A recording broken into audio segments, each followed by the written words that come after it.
যদি তোমরা আমার নেয়ামত পেয়ে নেয়ামতের শুকরিয়া আদায় করো, আমি নেয়ামত আরো বাড়িয়ে দেব। এই সুস্থতার সাথে এই রমজানে আমাদের সাথে কতজন রমজানের রোজা শুরু করেছিল, কিন্তু এই যে গত 2-3 আগেও আমাদের পরিচিত একজন লোক ইন্তেকাল করছেন। এরকম বহু লোক এই রমজানের মধ্যে চলে গেছেন। আল্লাহ তাআলা আমাদেরকে এখনো হায়াতের জিন্দেগিতে বাকি রেখেছেন। আল্লাহ পাকের দরবারে শুকরিয়া। তো আজকে এই 2026 সালের জন্য শেষ খতমে তারাবি পড়া হবে, 27তম তারাবি। আজকে 30 নম্বর পারা পড়া হবে। আবার দীর্ঘ 1 বছর পরে আমরা এই কোরআনুল কারীম শুনতে পাবো।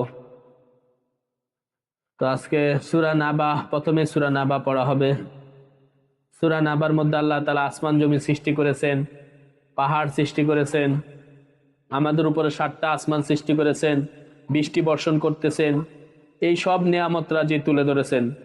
এরপরে বলতেছেন ইয়াউমা ইউনফাখু ফিস-সূরি ফাতাতুনা আফওয়াজা, যখন কিয়ামতের মাঠে সিংহায় ফুৎকার দেওয়া হবে, সমস্ত মানুষ কবর থেকে দলে দলে উঠতে থাকবে। ওয়াফুতিহাতিস সামাউ ফাকানাত আবওয়াবা, আসমানের দরজা খুলে দেওয়া হবে, বিভিন্ন দরজা তখন হয়ে যাবে তো আসমান। ওয়াসুইরাতিল জিবালু ফাকানাত সারাবা, পাহাড়গুলো এরকম চলতে থাকবে। ইন্না জাহান্নামা কানাত মিরসাদা, আল্লাহ তাআলা বলেন জাহান্নাম ওত পেতে আছে, লিত্তাগিনা মাআবা, অবাধ্য লোকদের ঠিকানা স্বরূপ। লাবিসিনা ফিহা আহফাবা, সে জাহান্নামে তারা সেখানে যুগ যুগ ধরে থাকবে। এভাবে জাহান্নামীদের শাস্তি আল্লাহ তাআলা তুলে ধরছেন। এরপরে জান্নাতীদের, যেখানে আল্লাহ তাআলা কোরআন শরীফে জান্নাতের আলোচনা করছেন, পাশাপাশি জাহান্নামের আলোচনা, আবার যেখানে জাহান্নামের আলোচনা করছেন সেখানেই পাশাপাশি জান্নাতের আলোচনা করছেন। এজন্য সেই ধারাবাহিকতা আল্লাহ তাআলা বলছেন ইন্নালিল মুত্তাকিনা মাফাজা, মুত্তাকিদের জন্য থাকবে সফলতা। হাদাইকা আনাবা, বাগ বাগিচা, আঙ্গুরের বাগান। ওয়া কাওয়াইবা আতরাবা, সমবয়স্কা তরুণীগণ। এরপরে ফেরেশতারা আসবে, ইয়াউমা ইয়াকুমুর রূহু ওয়াল মালাইকাতু সাফফা, কাল কিয়ামতের মাঠে দলে দলে ফেরেশতারাও দণ্ডায়মান থাকবে, এবং আল্লাহ তাআলা বলেন কেউ কথা বলবে না আল্লাহ তাআলার অনুমতি ছাড়া। ইয়াউমা ইয়ানজুরুল মারউ মা কদ্দামাত ইয়াদা, সেদিন কিয়ামতের মাঠে মানুষ তার আমলনামা ছাড়া আর কিছুই দেখতে পারবে না। সবার সামনে সেদিন সে যে আমল করেছে দুনিয়াতে সেটা দেখতে পাবে। ওয়া ইয়াকুলুল কাফিরু ইয়া লাইতানি কুনতু তুরাবা, এবং সেদিন কাফেররা আফসোস করে বলতে থাকবে, হায় আফসোস, আমি যদি মাটি হয়ে যেতাম। এই আয়াতের ব্যাখ্যায় একটা হাদিস লেখা হয় যে কাল কিয়ামতের মাঠে আল্লাহ তাআলা প্রাণীদের মধ্যে যারা এক প্রাণী আরেক প্রাণীর উপর জুলুম করছে সেটারও বিচার করবে। হাদিস আল্লাহ নবী বলেন যে একটা গরু, তার শিং ছিল, আরেকটা গরুর শিং ছিল না। এই শিংওয়ালা গরুটা শিং ছাড়া গরুকে দুনিয়াতে একটা গুতা দিছিল। কাল কিয়ামতের মাঠে আল্লাহ তাআলা যেই গরুর শিং ছিল না তাকে শিং দিবেন, তাকে বলবেন এখন তুমি তাকে একটা গুতা দাও যে দুনিয়াতে তোমাকে গুতা দিছে। তো ওই শিংওয়ালা গরু একটা গুতা দিবে। তো জান্নাত জাহান্নাম রাখেন নাই, জান্নাত জাহান্নাম মানুষ এবং জিন জাতি এদের জন্য। তখন আল্লাহ তাআলা বলবেন কুনু তুরাবা, আজকে তোমাদের বিচার শেষ। দুনিয়াতে সে তোমাকে গুতা দিছে, তুমি তাকে দিছো, বিচার শেষ। কুনু তুরাবা, তোমরা মাটি হয়ে যাও। তখন এই কাফেররা, দুনিয়াতে যারা আল্লাহকে মানে নাই, তারা তখন আফসোস করে বলবে ওয়ায়াকুলুল কাফিরু ইয়া লাইতানি কুনতু তুরাবা, হায় আফসোস, আমিও যদি আজকে এভাবে মাটি হয়ে যাইতাম। এরা যেভাবে মাটি হয়ে গেছে, এদের যেরকম হিসাব শেষ, আমিও যদি মাটি হয়ে যেতাম, এভাবে আফসোস করবে। কিন্তু আফসোস তো কাজে আসবে না। এরপরে সূরা নাজিয়াত পড়া হবে। সূরা নাজিয়াতের মধ্যে ফেরাউনের আলোচনা আছে, সে মুসা আলাইহিস সালামের সাথে যে আচরণ করেছে সেই আলোচনাগুলো তুলে ধরছেন আল্লাহ তাআলা। এরপর আল্লাহ তাআলা 40 নম্বর আয়াতে বলেন ও আম্মা মান খাফা মাকামা রাব্বিহি ওয়া নাহান নাফসা আনিল হাওয়া, যে তার রবের সামনে দণ্ডায়মান হওয়াকে ভয় করত, যে আল্লাহর সামনে আমি কি হিসাব দেব মৃত্যুর পরে, এই ভয় নিয়ে যে দুনিয়াতে চলেছে। ওয়া নাহান নাফসা আনিল হাওয়া, এবং নিজের মনকে প্রবৃত্তির বাসনা থেকে দূরে রেখেছে। মন তো আমাদের কোরআনের মধ্যে আছে, মন মানুষকে কিন্তু খারাপ কাজের আদেশ দেয়, ভালো কাজের আদেশ নফসে লাওয়ামা, নফস শুধু খারাপ কাজের আদেশ দেয়। এই নফস থেকে, নফসের চাহিদা থেকে যে নিজেকে বাঁচিয়ে রেখেছে, আল্লাহ তাআলা বলেন ফা ইন্নাল জান্নাতা হিয়াল মাওয়া, জান্নাতি হবে তার ঠিকানা। যারা আল্লাহর সামনে হিসাব দিতে ভয় করছে, দুনিয়াতে ভীত ছিল যে আল্লাহর সামনে কি হিসাব দেব, এবং নফসের খারাপ চাহিদা থেকে নিজেকে বাঁচিয়ে রাখতে পেরেছে, তাদের ঠিকানা হবে জান্নাত। এরপরে সূরা আবাসা পড়া হবে। সূরা আবাসার সুন্দর একটা শানে নজুর আছে, চমৎকার শানে নজুর। আল্লাহ রসুল একবার বড় বড় কাফের মুশরিকদেরকে দাওয়াত দিতেছিলেন, উতবা, সায়েবা, আবু জাহেল। আল্লাহ রসুলের চিন্তা ছিল এরকম যে এরা হচ্ছে কাফেরদের লিডার, এরা যদি মুসলমান হয়ে যায় তাহলে আমার জন্য ইসলামের প্রচার করা অনেক সহজ হবে। এমন অবস্থায় এক সাহাবী ছিল আব্দুল্লাহ ইবনে উম্মে মাকতুম, অন্ধ।